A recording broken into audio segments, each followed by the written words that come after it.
Dans une sphère médiatique, essentiellement tournée vers des contenus généralistes, où l'originalité n'a plus sa place au chapitre, où le secteur de l'économie et finance, pourtant poumon d'un État, sombre dans les oubliettes, voici enfin Ecofin Télévision. Économie et finance télévision, votre chaîne thématique essentiellement économique, vous offre un contenu original. Nous traitons des questions monétaires, commerciales, énergétiques, minières, pétrolières et environnementales. Notre créneau, vous proposer des informations, des analyses, des perspectives et prévisions économiques. Ecofin Télévision vous permet également de comprendre la coopération entre les États et les institutions, sans oublier l'épineuse question de la dette. Ecofin Télévision, tout savoir sur les investissements, les échanges commerciaux, la balance commerciale et la balance des paiements, le taux d'échange, l'état des lieux de la lutte contre les détournements des finances publiques, la coopération bilatérale ou multilatérale. Ecofin Télévision vous explique comment l'économie nationale est directement liée à l'économie mondiale. Notre particularité fait notre originalité. C'est pourquoi nous disons Ecofin Télévision, mieux que savoir sur l'économie et finance, comprendre.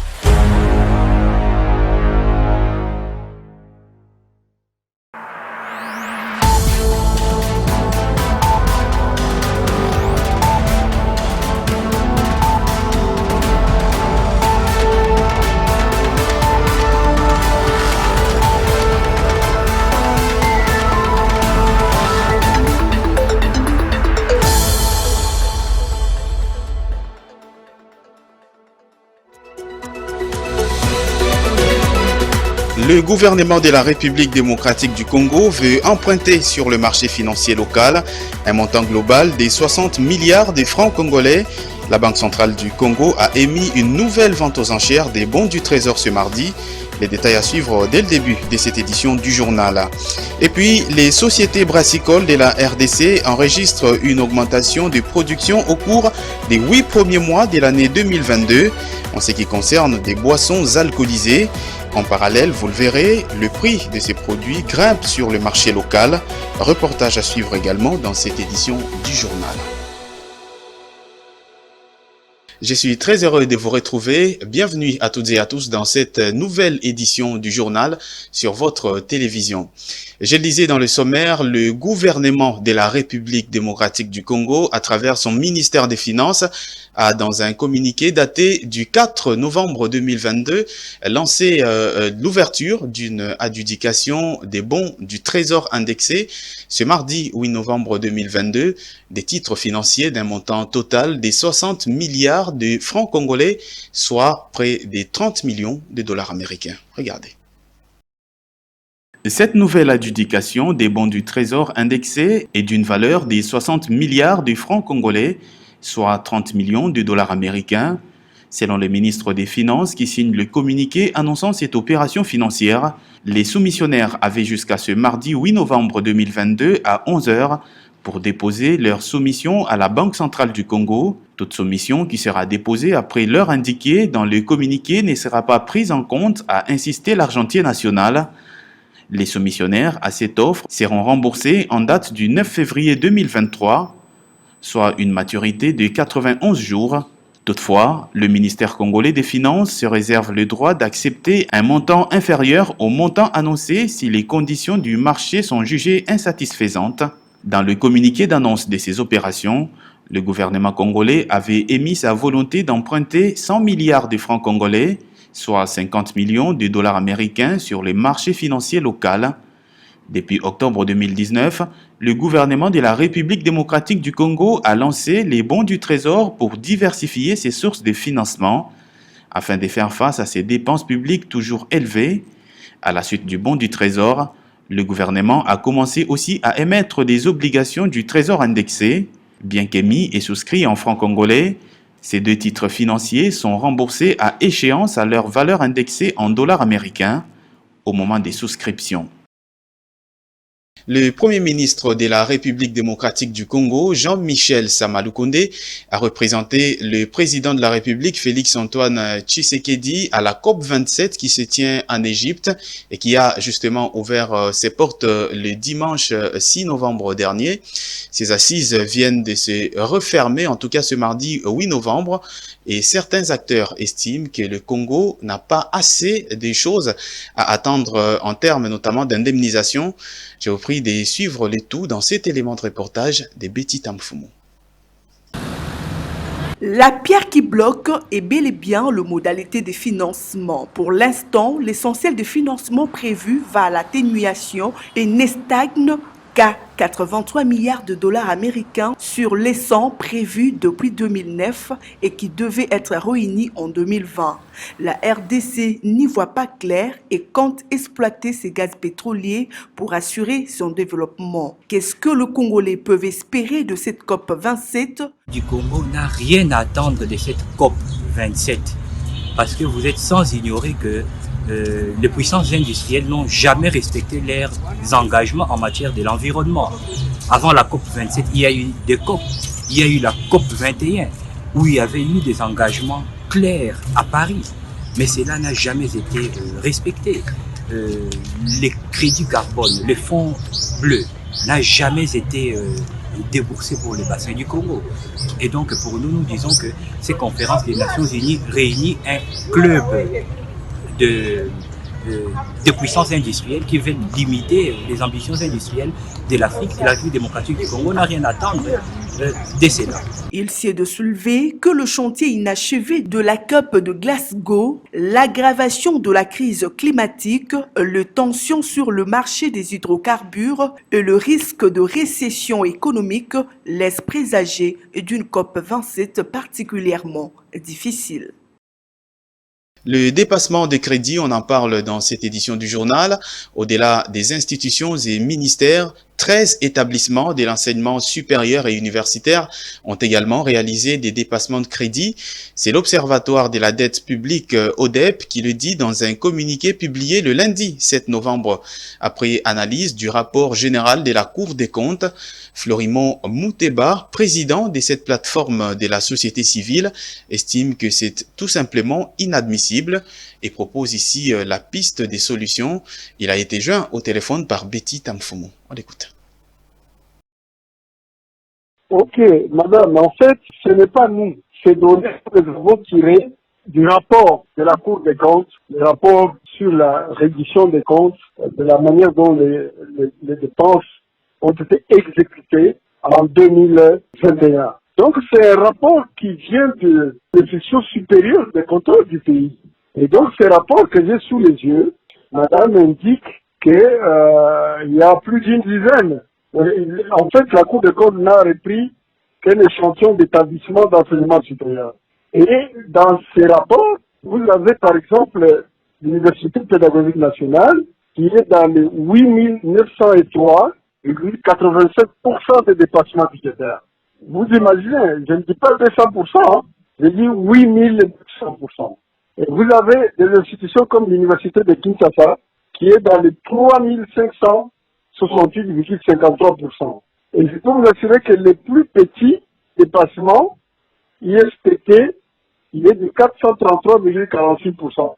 Donc maintenant, il y en a beaucoup d'institutions donc, qui sont là-dedans, plus d'une dizaine en tout cas, plus d'une dizaine, c'est au-delà même. Et donc c'est ça qui nous a inquiétés, c'est sur l'ensemble de leur budget de fonctionnement, les salaires, le budget d'investissement, c'est sur l'ensemble. Ce que nous proposons, c'est quoi? D'abord des contrôles en permanence. Vous voyez, aujourd'hui, par exemple, l'inspection générale des finances a instauré ce qu'on appelle des patrouilles financières qui permettent de renforcer des contrôles, faire des contrôles concomitants, etc. Qu'on renforce cela. Je sais que l'inspection générale seule, cela ne suffit pas. Mais il y a aussi la Cour des comptes qui aujourd'hui a repris le travail et il faut qu'on lui donne beaucoup de moyens. Et dans le reste de l'actualité, je le disais dans l'entame de ce journal, dans son dernier rapport mensuel, la Banque centrale du Congo a noté l'augmentation de la production des boissons alcoolisées à hauteur de 4,053 millions d'hectolitres en 8 mois de l'année en cours, une production largement supérieure à celle réalisée à la même période en 2021. Sauf que les tenanciers de la capitale Kinshasa dénoncent pour leur part l'augmentation par les sociétés brassicoles des prix des boissons alcoolisées. Les amples détails dans ce reportage de Tony Antoine Dibendila. 279 hectolitres de plus, les derniers rapports mensuels de la Banque centrale du Congo a noté une augmentation des productions des boissons alcoolisées par les sociétés brassicoles de la République démocratique du Congo en 8 mois de l'année en cours. Dans le fait, celles-ci ont produit 4 053 000 hectolitres de boissons alcoolisées, production largement supérieure à celle de l'année précédente, évaluée à 3 774 000 hectolitres.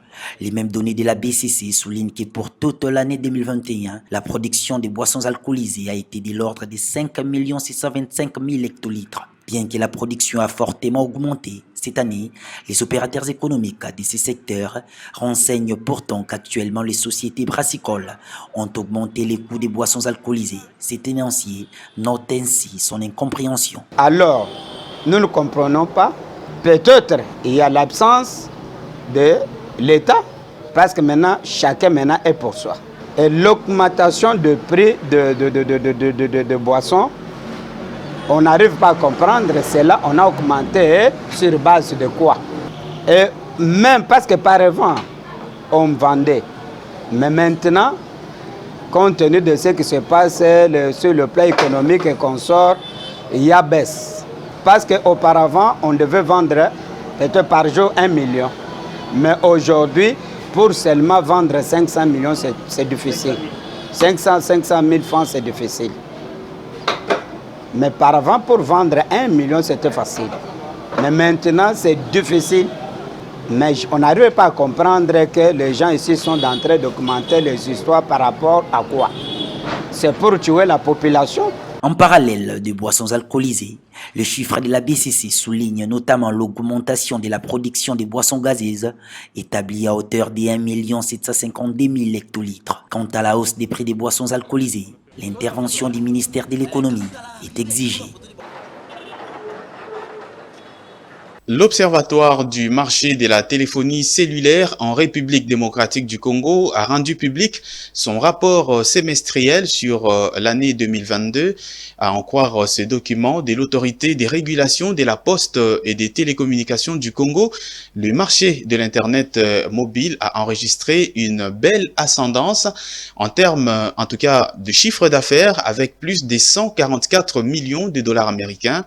Les détails dans ce commentaire.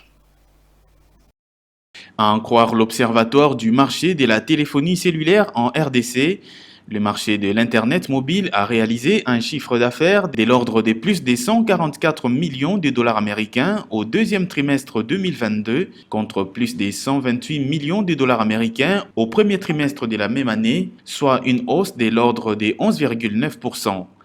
Contrairement aux autres segments de la téléphonie mobile de la RDC, le marché de l'Internet mobile est dominé par Airtel et Orange, avec des chiffres d'affaires respectifs de 53,6 millions de dollars américains et 45,2 millions de dollars américains au deuxième trimestre de la même année. Pendant la même période, le marché de l'Internet mobile a enregistré un taux de pénétration de l'ordre de 23,77%, avec un revenu moyen par abonné Internet de 2,01 dollars américains le mois. Concernant le trafic data mobile, la période a affiché une hausse de l'ordre de 13,94% entre le premier trimestre 2022 et le deuxième trimestre de la même année, soit 98,437 milliards à 112,159 milliards de mégabytes. Dans son ensemble, le secteur de la téléphonie mobile de la République démocratique du Congo a généré un chiffre d'affaires de 507 millions de dollars américains au deuxième trimestre 2022. Dans un autre chapitre, l'Association congolaise pour l'accès à la justice, l'ACAJ, dénonce la liberté provisoire accordée à un des 6 directeurs de la Société nationale d'électricité, un directeur inculpé par le parquet pour actes de corruption et détournement des deniers publics. Elle juge cela d'outrage à la lutte contre les antivaleurs dans la gestion de la chose publique. Cette dernière demande à la justice congolaise de travailler en toute objectivité. Ce sont des propos recueillis par Philo Chiloba et Ruben Manata. Depuis plus d'une semaine que le procureur général près la cour d'appel de Kinshasa-Gombe a lancé une enquête sur différents faits qui sont imputés à un groupe de nos compatriotes qui travaillent ou qui ont eu à travailler au niveau de la Direction générale de la Société nationale d'électricité, SNEL en sigle. Pourquoi? Parce qu'il y a eu plusieurs dénonciations faisant état de la commission d'actes de corruption, d'actes de détournement des deniers publics, mais aussi d'actes de blanchiment à charge de certains responsables de cette société.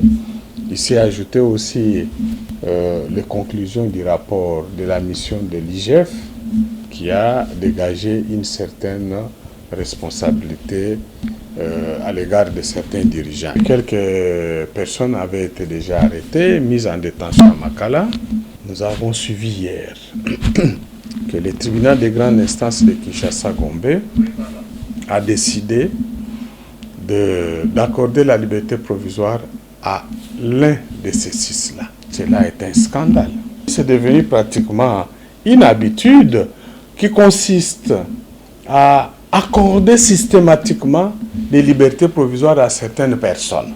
Ça intervient toujours dans les dossiers qui impliquent les faits de corruption, de détournement et de blanchiment de capitaux. Nous les dénonçons. Il faut que ces juges arrêtent avec ces comportements. C'est inapproprié par rapport à leur statut. Dans le reste de l'actualité, l'Institut supérieur de commerce de Kinshasa, en jumelage avec l'Université belge de Liège, a procédé samedi à la remise officielle des diplômes de master en gestion et droit de l'entreprise. La cérémonie de collation de grades académiques s'est déroulée au Fleuve Congo Hotel. Les détails dans cet élément de reportage. C'est dans le très célèbre auditorium du Fleuve Congo Hotel que s'est tenue cette cérémonie haute en couleurs de remise officielle des diplômes de master en gestion et droit de l'entreprise aux lauréats de la 9e promotion de l'ISC Gombe en jumelage avec l'Université de Liège. C'est en présence du directeur général de l'Institut supérieur des commerces de Kinshasa, le professeur Émile Ngoï Kassongo, que ces désormais auditeurs financiers ont reçu leur grade. Un grade qui les confère la jouissance de tous les droits attachés à ces derniers. Entendu que toutes les prescriptions de l'ordonnance loi relatives à la collation des grades académiques ont été respectées, conférant aux candidats précités les grades de master en gestion et droit de l'entreprise. Ces candidats. Parmi les lauréats figure Maître Jean-David Okoloba, ce brillant avocat et scientifique, a obtenu son grade avec l'une des meilleures mentions, la distinction. C'était des moments assez particuliers. On a étudié pendant les confinements, souvenez-vous. Et bien voilà, on y est arrivé, on a décroché les diplômes. Voilà, c'est des sentiments de joie et des satisfactions. C'est une école de hautes études, donc forcément nous avons le devoir des restitutions envers la société. Donc tout ce qu'on a pris, on doit les restituer à la communauté. La porte de l'école doctorale s'ouvre désormais pour ce scientifique qui s'est vu également honoré par ses collègues des l'ICIPA, institut où il dispense des cours de fiscalité notamment. Place à présent à la revue de presse et l'élu est sélectionné pour vous par Betty Tamfumu.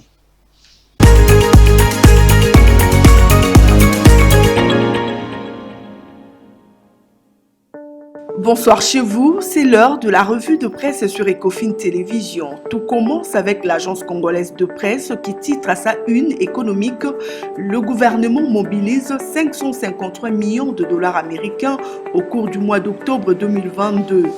En effet, le journal note que le gouvernement a mobilisé le recette interne de plus de 550 millions de dollars américains au cours du mois d'octobre 2022, soit 1107,9 milliards de francs congolais, représentant un taux de réalisation de 97%. Le journal précise qu'il s'observe que le gouvernement poursuit ses efforts de mobilisation de recettes dans la perspective de l'atteinte des objectifs mensuels répartis, en renchérit le journal comme suit. 562,7 milliards de francs congolais, soit 123% sur le prévision de 431,7 milliards de francs congolais. La Direction générale de douane et assises de GDA, 362,7 milliards de francs congolais, soit 88% sur le prévision de 392,6 milliards de francs congolais. La Direction générale de recettes administratives, domaniales, judiciaires et de participation de GERAD, 175 milliards de francs congolais, soit 66% de ses prévisions de 263,9 milliards de francs congolais. Le confrère précise, a déclaré le ministre de Finances Nicolas Kazadi. Les recettes cumulées du 1er au 31 octobre 2022 sont évaluées à 15,878,6 milliards de francs congolais. D'après le confrère, ce qui représente 130% de taux de réalisation par rapport aux prévisions de janvier à octobre 2022 attendues des 12,258,6 milliards de francs congolais et 107,3% de taux de réalisation par rapport aux prévisions annuelles de 14,790,9 milliards de francs congolais.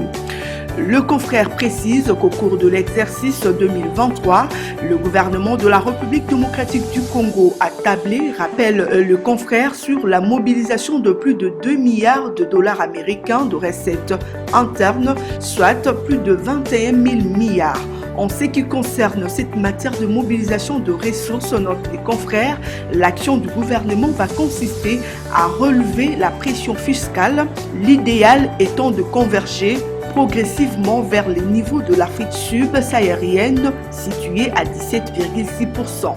Cela passera par la poursuite de la mise en œuvre de réformes fiscales et douanières amorcées ainsi que l'intensification de missions de contrôle de gestion, conclut le journal.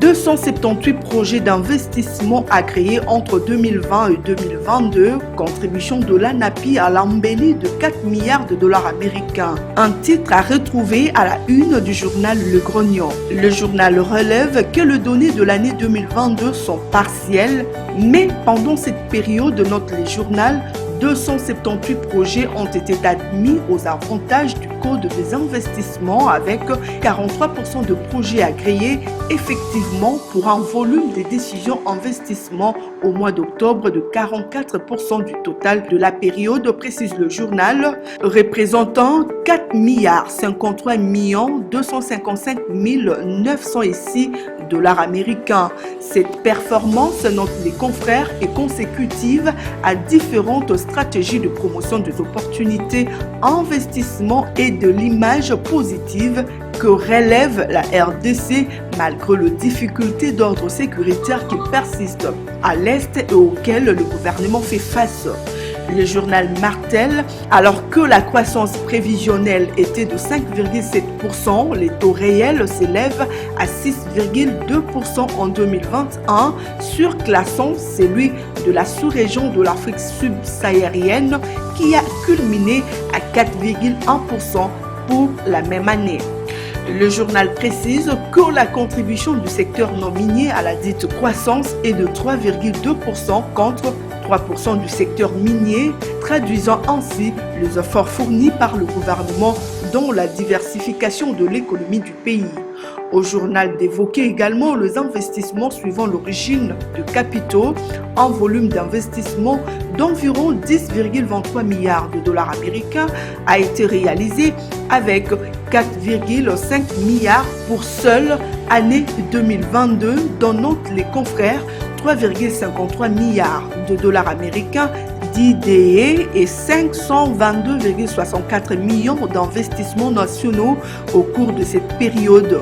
Il se dégage ainsi, précise le confrère, une tendance particulièrement positive pour l'année 2022, soit un accroissement de 51,68% par rapport à l'année précédente. Ainsi écrit le journal, pour la période 2019-2022, l'on enregistre 7,88 milliards d'IDE et 2,40 milliards d'investissements nationaux, soit respectivement 76,65% et 23,35% du dit volume. En termes de nombre de projets et d'emplois potentiels, le IDE demeure en tête avec 144 projets et 16 006 emplois à pouvoir. Cela a permis à l'ANAPI de noter avec justesse que la stabilité du cadre macroéconomique du pays, couplée à la bonne performance de l'économie, a constitué un élément d'attrait non négligeable pour le IDE. Rappelons que l'année en cours enregistre déjà un accroissement de 120% en termes de volume, sans guide à tirer, conclut le confrère. Voilà tout pour la revue de presse essentiellement économique sur Ecofin Télévision. Merci de votre attention soutenue.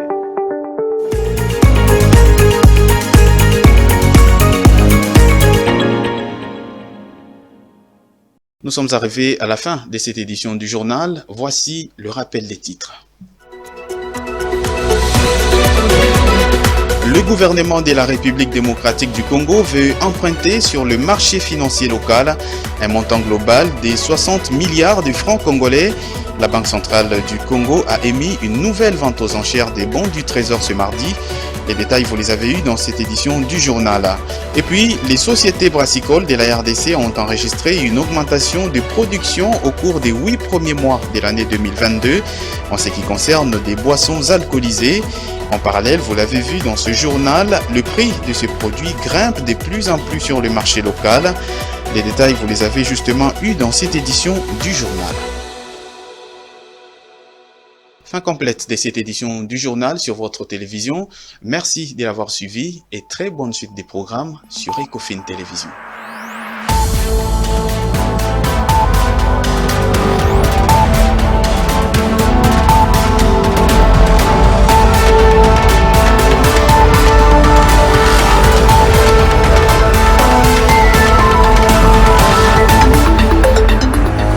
Dans une sphère médiatique, essentiellement tournée vers des contenus généralistes, où l'originalité n'a plus sa place au chapitre, où le secteur de l'économie et finance, pourtant poumon d'un État, sombre dans les oubliettes, voici enfin Ecofin Télévision.